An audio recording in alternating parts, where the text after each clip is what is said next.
म्हणजे ज्या ज्या वेळेस आपल्याला एक नंबरची व्यक्ती म्हणजे एक नंबरची पर्सनॅलिटी पाहिजे असते तेव्हा सहसा चौकोनी, रुग्ण शरीर, उंची जास्त चांगली, आकर्षक कांती म्हणजे गौवर्णासारखी. म्हणजे जरी ते पूर्ण गोरे नसले तरी सुद्धा त्यांची कांती इतकी छान तेजस्वी असते की त्यांच्याकडे परत एकदा पाहिलं जातं. चाल त्यांची अतिशय आकर्षक असते, स्त्रियांची पण आणि पुरुषांची पण.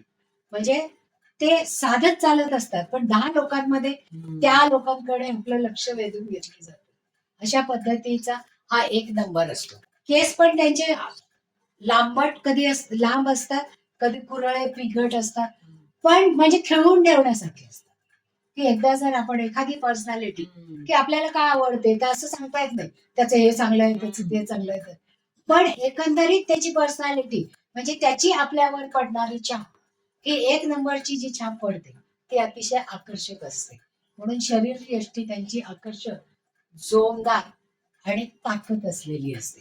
आता त्यांचा स्वभाव कसा असतो, आता सगळीच सत्ता असते की नाही, दैवी कृपा असते, त्यामुळे देवावर त्यांचा विश्वास असतो. आणि हे लोक कसे असतात, सारासार विचार करून निर्णय देणार, कारण ते एका विशिष्ट पोझिशनवर बसलेले असतात. ज्या वेळेस ते एखाद्या विशिष्ट उच्चासनावर बसलेले असतात तेव्हा त्याच्यासाठी आवश्यक असणारी पात्रता त्यांनी मिळवलेली. म्हणजे IAS ऑफिसर झाला तर त्याच्यासाठी त्यांनी टफ अभ्यास केलेला असतो आणि सगळ्या बाजूने अभ्यास केलेला. त्याच्यामुळे जो काही निर्णय द्यायचा तो सारासार विचार करूनच निर्णय दिला जातो.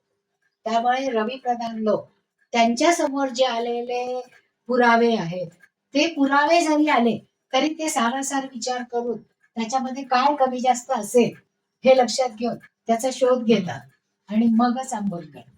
तोपर्यंत ते अंमल करत नाही, म्हणजे नुसतं ऑर्डर सोडत नाही. ते अतिशय निश्चयी स्वभावाचे. एखादं काम करायचं ठरवलं की बाय हुक ऑर क्रूक ते पूर्ण करणारच. आणि त्याच्यामुळे सत्तेची अभिलाषा त्यांच्याकडे असते. एकदा मिळालेली सत्ता ते टिकवूनच ठेवणार ना, आणि ती त्याप्रमाणे ते वापरतात सुद्धा. म्हणजे हे लोक गोरे नसतात पण गौवर्णीय असतात. मग सात्विक मनोवृत्तीचे आणि स्वातंत्र्यप्रेमी म्हणजे स्वतः स्वतंत्र वृत्तीचे असतात. म्हणजे ते कोणावर आपण होऊन अन्याय करायला जात नाही.